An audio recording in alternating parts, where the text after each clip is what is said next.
Welcome to the Leadership Surgery, where we operate on your biggest leadership challenges. You share your pain points anonymously if you prefer, and our surgeons will dissect and diagnose before offering recommended treatment. Scrubbing in today, we have Anthony Taylor. Good afternoon, sir. Good afternoon, Paul. Good to see you, my friend. I've got a lovely would you rather for you here. Would you rather be a genius that everyone thinks is an idiot, or an idiot that everyone thinks is a genius? Why did you choose that for me? It's not a loaded question. Yeah, whatever. I would rather be a genius that everybody thinks is an idiot. Which is, I've spent 53 years like that. So, Kudos to you, my friend. Can't blame you. Sally Bryce, good afternoon. Good afternoon, Paul. Lovely to see you. Would you rather be the class clown or the teacher's pet? Ooh. Well, I spent I did spend all of my kind of school years being the class clown and very much enjoyed it. But I think I'd try something different and just see what the difference would be being the teacher's pet, and if that had got me anywhere differently than where I am right now, just out of interest. Okay. So yeah, I'd have a go at that. Fair enough. And Mr. Dan Finn, good afternoon. Good afternoon, Paul. How are you? Very well, thank you. Good to see you. Here's a would you rather for you. Would you rather be the star player on a losing team or warm the bench on a championship winning team? Oh. Another tough one, Dan. Am I getting any playing time warming the bench or not? Am I Scott Carson at Man City? Yes. Yes, no, you are a permanent sub. No, I've got to play. I need to be on the pitch. Yeah, I'm not even necessarily be the star player, but I just want to run around and kick the ball a bit, if I'm honest. You know what? I think I'd be the same. I don't think I could just sit and spectate. I'd want to get involved. I think that's the case. I'm like you as well, Sally. I would be very much the class clown, and was, I think, the class clown, because I just enjoy having fun. Yeah. And in terms of yours, and I go with you as well. I'd rather be the genius everyone thinks is an idiot and just get on with my life than live my life as a fraud, being an idiot that people think is genius. I genuinely couldn't live with that. I don't think I could do that. Anyway, thank you for that. Let's see our patient, shall we, and lay their issue on our operating table. Here we go. Hi, everyone. I've recently been promoted to my first line manager role, and am now leading the team I was previously part of. Always a bit tricky, that. These are my workmates, people I've shared banter with, I've had after work drinks with, and late nights with. I've even been on holiday with one or two of them. But now I'm their boss, and it's awkward. I want to do well, but find myself stuck between trying to keep friendships and needing to be the leader. I have avoided a few difficult conversations, and I still do some of my old job because asking someone else to do it feels wrong. And if I don't do that, I don't know what else to do. I'm feeling quite overwhelmed, and I think I might have made a big mistake. Any advice? Thanks, Lauren. Well, thanks, Lauren, because this is. I've been quite triggered here, actually. Yeah, I'm bringing back memories. Yeah. There's lots to go at here. I mean, let's start with our symptoms. What are you picking up on here in terms of some of those issues which are, I was going to say beneath the surface. They're not even beneath, are they? They are surface level, these things. I think we can spot them straight away. We've got that unspoken awkwardness, for example. That's in there, isn't there, of not dealing with that. What else are you picking up on? I mean, I think she's got it easy, to be honest. Wait till you've been in a relationship with somebody that you're now managing. That's an extra layer. That's a whole other podcast. That is. That's a whole other podcast. Next week's episode, Anthony Taylor writes it. It's really so. I feel, like I said, I feel quite triggered because I remember I started my career in 1998, some many years ago now, at Marks and Spencer's, and I started as the Christmas temp, and then got promoted in the January to the HR manager. So quite a huge leap from Christmas temp to HR manager. Yeah. Wow. yeah, anyway, that's another story. But and then you became an astronaut the week after. Yeah, I had completely underestimated, maybe like Lauren has here, I kind of thought about the technical elements of the job and maybe what I need to do, which maybe sounds a little bit ahead from Lauren, because it doesn't sound like she's got a clear sense of kind of leadership and kind of what it looks like. She doesn't know what to do. But I think that relational piece I'd completely underestimated, that, you know, that there was going to be a transition. People were going to look at me differently, treat me differently. And also maybe I had to do some of that myself. And I feel like Lauren maybe has not thought around that change of identity and that change of relationship and how huge that is. And it is huge. And she's obviously now in the thick of it and thinking, probably asking herself a little bit like, am I cut out for this? Can I do it? Because it feels really tough. I remember crying in the toilets and having some terrible times trying to come to terms with who I wanted to be. Wow, you know, and it was really, really tough. So I think that's what I'm kind of unpicking from her, that this transition is really tough and her identity is something that isn't clear. Yeah, so not just a change in responsibility. Yeah. But it is actually a change in identity as well, isn't it, to an extent? So much is changing here when you step into a leadership role. Yeah. And that, I don't think it's just her identity with her. I think it's her identity as perceived by her now by her colleagues. Yes. Absolutely. That's the and one of the things which will be difficult at this point, and I think she alludes to it, is this is building new relationships or forging new relationships with people, which are tough anyway, right? But I've got the relationships are changing. Yeah.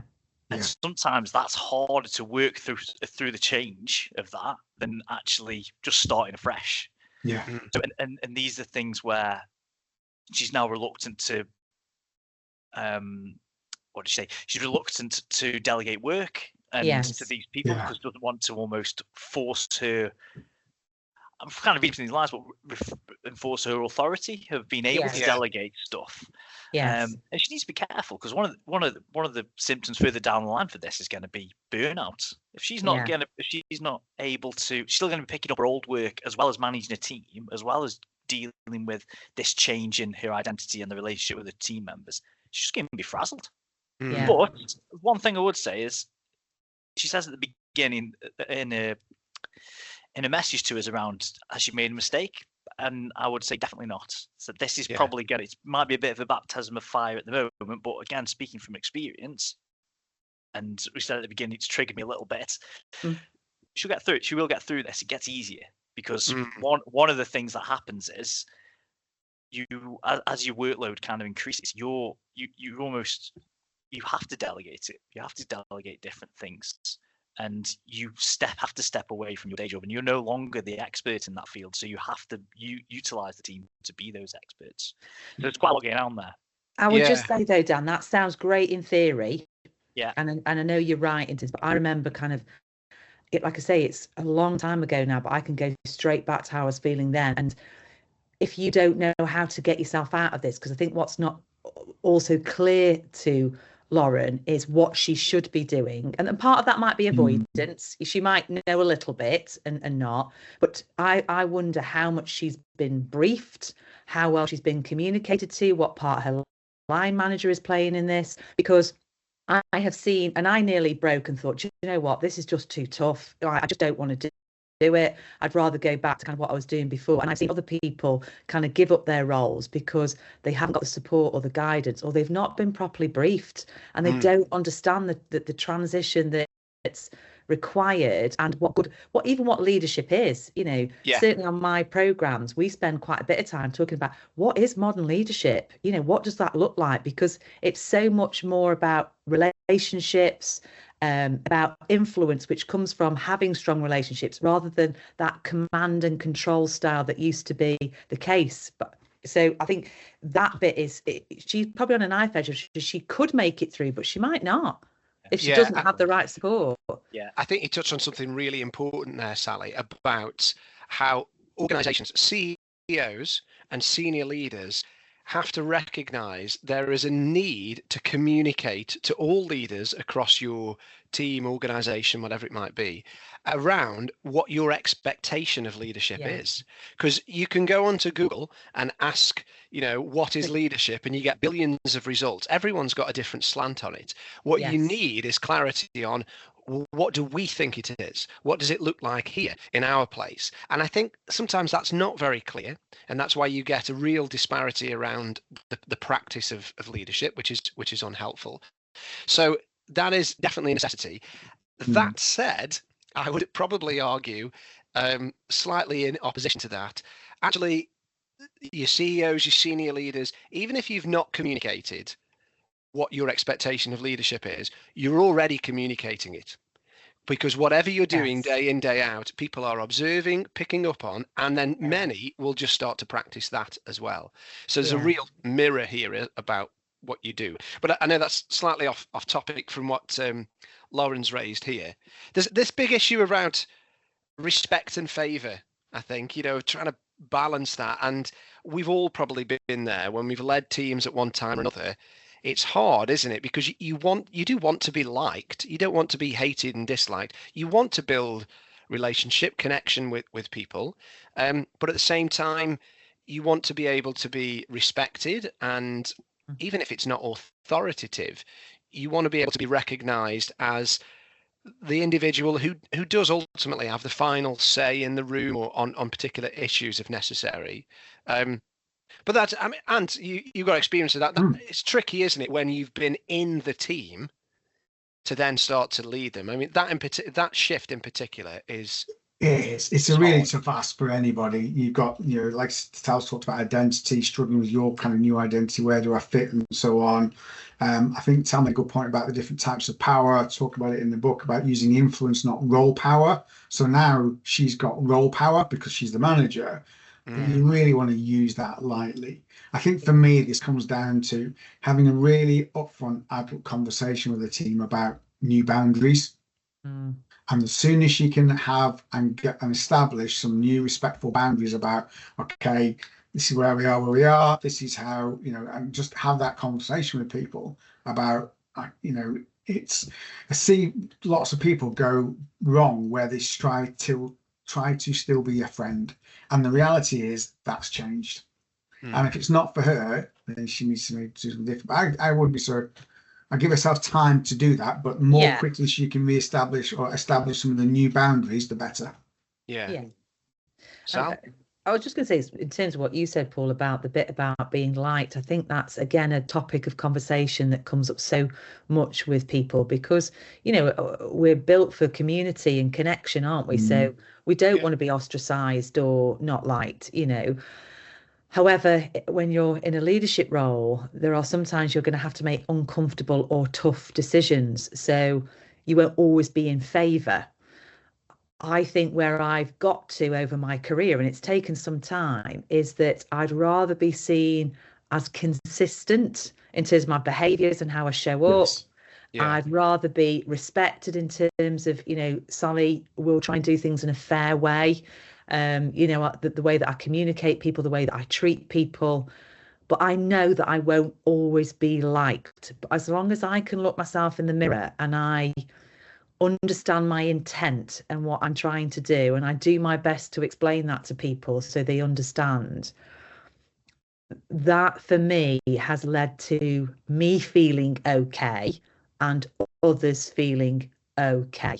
And I think that's, again, something for Lauren to explore for herself, and we'll maybe talk about this a little bit in treatment. What does she want to be known for, and what is important to her? Because that will then act as a guide and a bit of a North Star in terms of your daily decisions. I know my values, I have to really lean into them. And interestingly, after this call today, I've got a tough conversation, but part of the reason I'm having it is because it goes back to my values of being brave. And I have to make brave choices because I'm a role model. I see myself as a leader, and though I don't lead people in terms of the work that I do, the development, the coaching, I have to practice what I preach. So I think her getting clear on that is really important. And we don't spend enough time on ourselves, do we? We don't spend enough time thinking about those things. No. Dan, what were you going to say?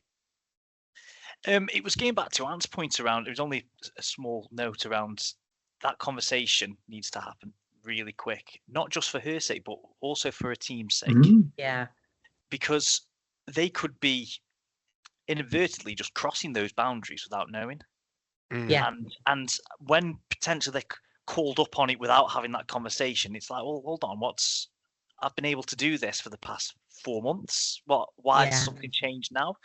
So it's really important to have that expectation setting meeting. The same way, I think it's the same meeting or a similar meeting you would have as a new leader with a new team, as opposed to you're now the leader of your existing team. And it's kind of brings those 2 points together of, you want to lay out what kind of leader you want to be and bring them in on that journey, but also set those expectations. And I think and for me, the sooner Lauren has that conversation, the easier it becomes. I've been through this process. I led a team that I was previously a part of, and there was a particular lad in my team. I'm still really close mates with him now, and I was at the time, and I was dreading this kind of conversation.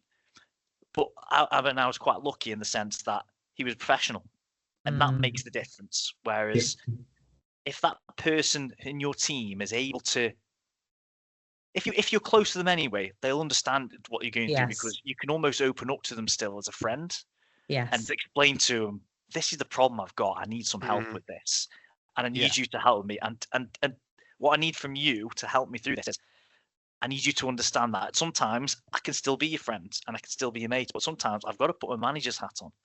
And actually, that might mean calling you out on a few things. It might mean you might end up doing some of the work that you don't want to do, but I need you to pick that up as part of what's the benefit for yourself, for me and the team. So, going back to it, I think you just got to have that conversation as soon as possible. Okay. And I think you're right there, because I think what will become clearer probably in those moments, because to your point, Dan, my bestie is someone I met in 1998 at M&S, and we're still besties. But I think what it shows is who your friends are and who are people you get on very well with at work. And there's a difference, because your friends, to your point, if they truly care about you and they understand, they get it, you're a manager now, there is going to be some difference. You definitely still need to do all the things that you've talked about and have that conversation, but they will probably come to it a point of understanding, because you've got good trust, you've got a strong relationship, and they care about you, you care about them. Maybe if people are more acquaintances or people that you get on well with at work but aren't friends, that may or may not be where you have more of the tricky conversations. Yeah. So we're venturing into recommended treatment, which I think is appropriate that we start talking about that. One of the things that springs to mind for me here is the need for, I think Lauren really needs to be honest, transparent, a little bit vulnerable with herself and with her team members, friends, as they are, and acknowledge, call out, address the elephant in the room. There is a change in the dynamic in our relationship, and that's inevitable. It doesn't mean we can't hang out after work. It doesn't mean we can't even still go on holiday together. It does mean that there are certain times when I'm not going to be able to tell you everything, or, I will speak more with one person in the team than somebody else, and there'll be a good reason for it. Or, someone is going to be awarded the responsibility to lead on a project and someone else is not. And I need you to trust me that I'm making that decision smartly and sensibly, and not out of bias or favoritism or, those sorts of things. I think we need that honest conversation. It reminds me of thinking back through my life. I can recall when one of my close friends got married, and he was the first to get married. And the dynamic shifted a bit in the friendship group, because now this person not only wanted to bring his spouse into our social situations, but also was sometimes turning down social get-togethers because he was spending time with his spouse. And don't get me wrong, there were times when I was thinking, what's he doing? What's this all about? And yet actually, as we all started to get married, we all started to do the same. And then that shifted it again when the first person had a child. And it shifted it. And actually, we needed to acknowledge that was, and I don't think we ever really talked about it, there's a change in dynamic in our relationship now because of this significant step. And I think for Lauren, this is going to be really valuable to have that really adult conversation with the team. And I think it's wise to do it with the whole team, with everyone, just to say, this is where we're at. This is the lay of the land right now. Yeah. And I think to a point you just mentioned there, sparks a thought for me, Paul, is that I think Lauren will be useful for her to have a think about, okay, of my friends, she says, people have been on holiday with, banter with, are there some in that group that others will perceive as being really close to her and others that are going to be on the outskirts? Because let's not assume that they're all equally her friends, because there won't be. And that can equally cause, if she doesn't have that upfront conversation and set those boundaries really quickly, I favour you, Paul, because we've been mates and we've been on holiday, and Sal and Dan are feeling a bit left out. So we haven't been on holiday, but you guys have, Dan and Paul have. But do you know what I mean? So it's about really good point. To see everybody uniformly. Others won't perceive it that way. And also, I think acknowledging that sometimes, particularly in the early days, and this is to Lauren, to give yourself a bit of grace, sometimes those boundaries are going to get crossed accidentally, and you're going to make mistakes. That's not a problem. Everything is redeemable, but it's equally great to be transparent with the team and just go, guys, I got this wrong. Actually, I've made a mistake there, and just be really upfront about it. What else would you think is recommended treatment here? What else does Lauren need to do? Well, I was going to build a bit on, because one of the things I've just written down, what you said there, which I think is so important when you're talking about kind of the shifts in your friendships, we didn't talk about it. We don't talk about it. And I think that is probably one of the biggest things in so many areas of our life, but particularly with Lauren here, she's probably not talking about it. I'm going to make a link here to my Limitless Conversation cards. It's taken till episode 9, so I think I've done well. Go for it, Sal. Go for it. Go on. So absolutely no shame here, Sal, because they are a brilliant resource. They really are. Stick one up to the camera. I should have a pack nearby, and I haven't. Oh, what I was going to say, just a brief intro. The Limitless Conversation cards are kind of 50 prompts. So there's strengths, values, questions, and emotions. But the thing I was going to bring in here, maybe because she could use it in lots of ways with her team to maybe bring some of these conversations out. But as a starting point for Lauren, what I think would be a really good exercise for her, because kind of identified when we were talking about the symptoms about identity, is for her to maybe use the strengths as a way of, what is important to me as I step into leadership, maybe to do some of that research for herself and find out maybe what good leadership looks like in the environment that she works. But for her herself, maybe looking at the values and the strengths, what's important, because I think if she gets clearer on that, she can then make her behaviours align to either her values or her strengths. And it sounds like she hasn't done that. And I think that's quite a nice way to get you started. For me, bravery is really important. So I, lean into difficult conversations and kind of try and embrace discomfort, because I know for me, that's something that's really important. So for her, what does that look like? And therefore, what should be doing on a daily basis? And then a second point would be to maybe do a bit of journaling or a bit of kind of reflection at the end of the day, what's gone well, maybe even not daily, maybe weekly, what's gone well, what do I notice that I'm not leaning into or that I am, how aligned am I with my strengths or my values, what do I want to try or do differently next time? So I think that balance of that identity piece and then that reflection piece could really help anchor her a bit and get clearer on who she is. Yeah. What am I proud of? I love that. What am I proud of this week? And equally, although it might sound really deep, what am I embarrassed by? What am I disappointed by? Perhaps is a better way of looking. What could I have done? Should I have done? And I haven't done that yet. Call it out. Address it for yourself. It doesn't need to be public, but I think that's really helpful. Dan, you were gonna come in. I can't remember the point I was going to say. Move on, Paul. Sorry. Well, we'll edit that bit out. On recommended treatment, I was going to come to you on this, Dan, because of your past experience. One of the things that Lauren says is, she said, I'm still doing some of my own job because asking someone else to do it feels wrong. And if I don't do that, I don't know what else to do. How do you think she combats that, not knowing what else to do, feeling like a bit of a spare part? I think that's really tricky, because particularly if it's been one of these promotions which is, I was good at my job, so that makes me a good leader. If it's one of those kind of promotions, then it does get really tricky, because she'll be really she won't want to relinquish that role and responsibility. I think what would really help is just being, to Sally's point, just being brave and holding hands up and saying, no, I need to let go of that. I need to give that to my team. Taking a step back from it and taking a step back from your own standards regarding that role as well, I think is really important, because you will, with doing that job previously, you will have your own way of doing it and your own level of what you think is the right way of doing it. So you almost need to take a step back from that as well. As soon as you uncouple from that, one thing that'll do is your team, it's a bit of a break. So your team now realize, oh no, she stepped back now, we're not. And you kind of relinquish, we spoke about it on the last podcast about you relinquish that responsibility. The team, that then frees her up to be a leader.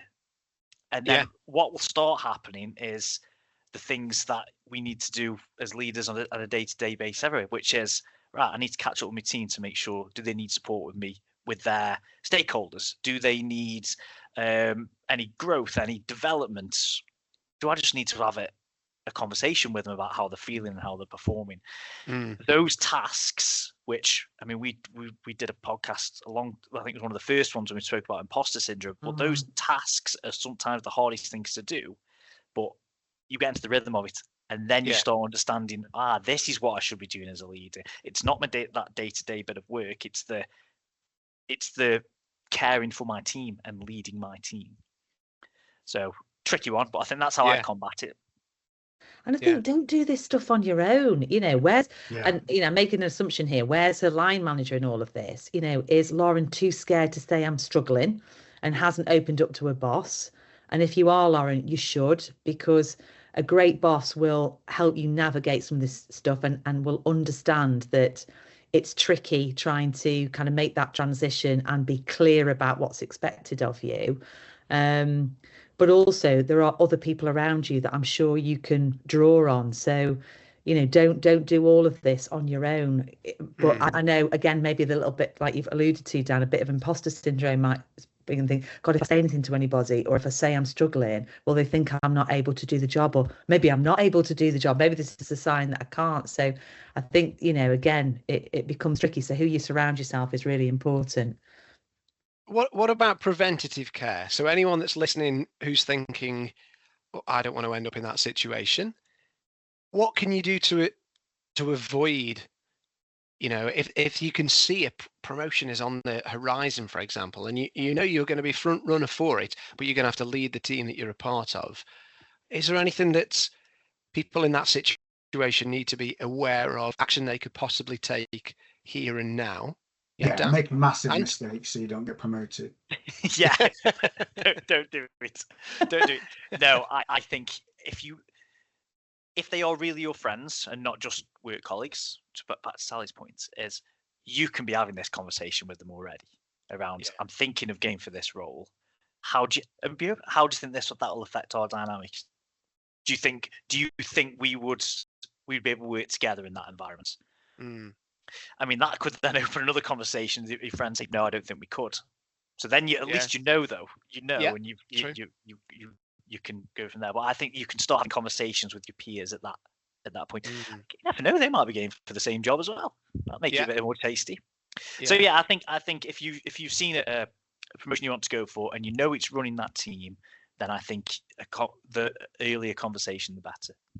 Yeah. Sal?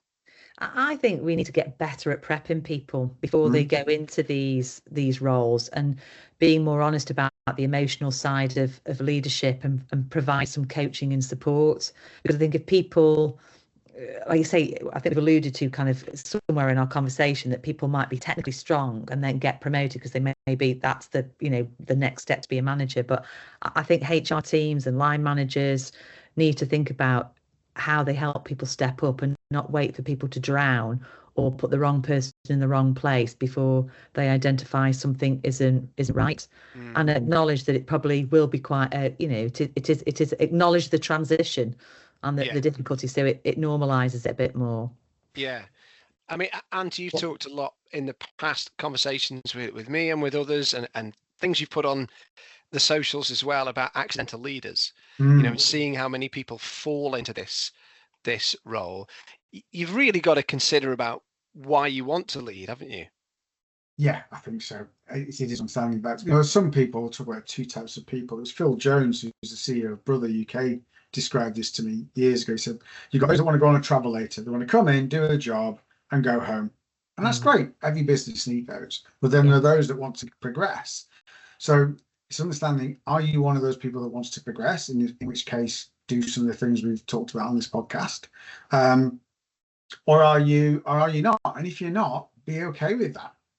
So maybe put it up and go, actually, I don't want to be promoted, but understand. And if you are, why wait for promotion to start doing some of the work? I think to Sal's point, do start some reading about it. There's loads of resources out there now. We're not short of information about good leadership or good management skills. There's a plethora of books. And so start now before you get promoted.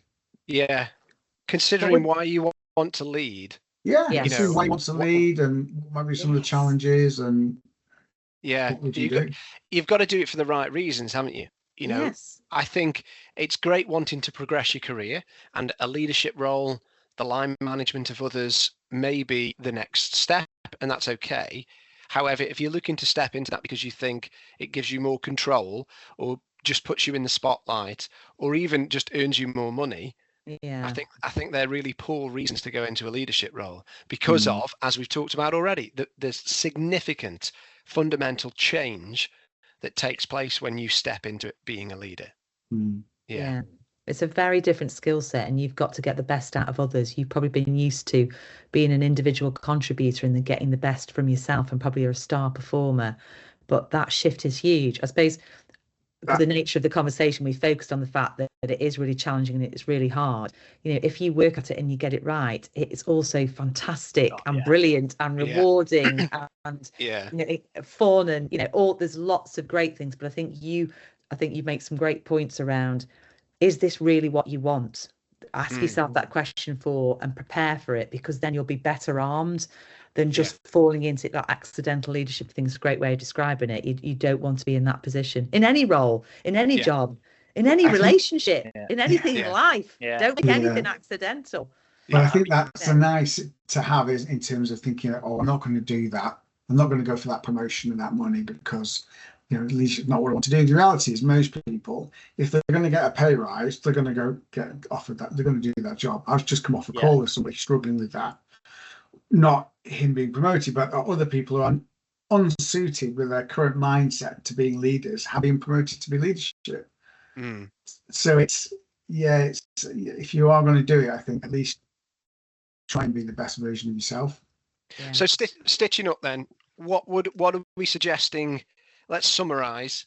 I'll go first here. I'm going to say honesty and authenticity is really needed here I think for you, Lauren, with your team.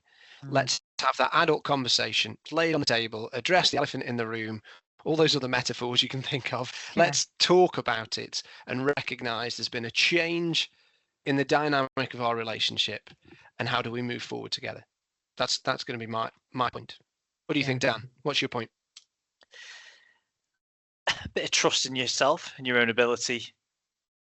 Take a step back as soon as you feel comfortable, because it'll all click. I remember a moment with me within probably first 5 or 6 months. All of a sudden, it just clicked, and I was just do the consistent things that you do as a leader: your one-to-ones, your coaching, your development conversations, your support, and then all of a sudden, it just all clicked for me. You started with taking a step back from the day job. Okay. Sally?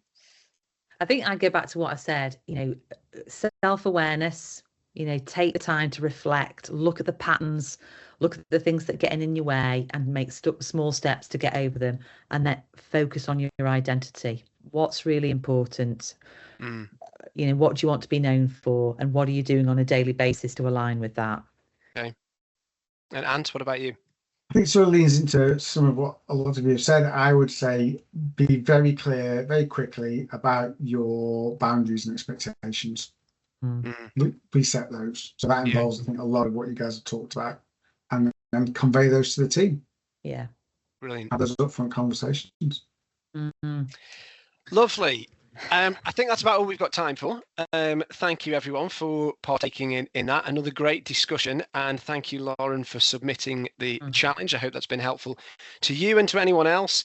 Please do like and subscribe. We are keen to just continue to spread the word about the podcast, tell your friends, and hopefully we can continue to grow this and receive more of your pain points that we can operate on. You can email us by emailing TheLeadershipSurgery@gmail.com, and we will happily receive your challenge and try and explore it together. And if you've got further comment or things you'd like to add, you can do that on various social channels. We'd love to hear from you. But thanks, everyone. Once again, we'll speak again soon.